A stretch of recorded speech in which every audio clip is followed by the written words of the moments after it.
પરમેશ્વર અને જીવન આ સેતુ ઈશ્વર સાથે જે બાંધે છે એ શ્વાસ છે. શ્વાસ આપણો થંભી જાય એટલે જ્યાં આવવું પડે એ છે આ સ્મશાન. આમ તો પ્રતિકાત્મક આ છાપરીથી આપણને ખબર પડે કે આ સ્મશાન, બાકી કંઈ એના જુદા પેલા ચોકા નથી હોતા. આમ તો વિશ્વની તમામ ભૂમિમાં સૌથી પવિત્ર જગ્યા આપણે સ્મશાનને કહીએ. સદેહે આ દુનિયામાંથી વિદાય લેવા માટેનું અંતિમ સ્થાન. એ તો કેટલું સુંદર હોવું જોઈએ.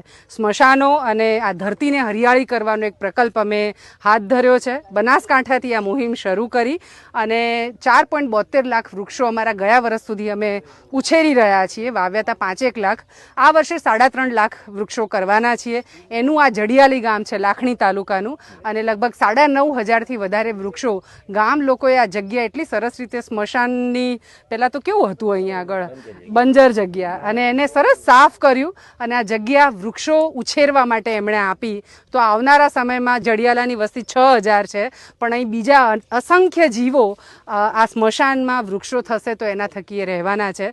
તો જડિયાલી પાસેથી આપણે સૌ શીખીએ. આપણા ગામમાં જ્યાં પણ આપણને જગ્યા મળે ત્યાં મિનિમમ અને મહત્તમ જેટલા પણ થઈ શકે એટલા વૃક્ષો કરીએ. આપણી આવનારી પેઢી માટે પેલું બેંક બેલેન્સ તમે આપીને જશો પણ ગ્રીન બેલેન્સ નહીં આપ્યું હોય તો એને જીવવું અઘરું પડશે. તો કરીએ સૌ સાથે મળીને ધરતીને હરિયાળી.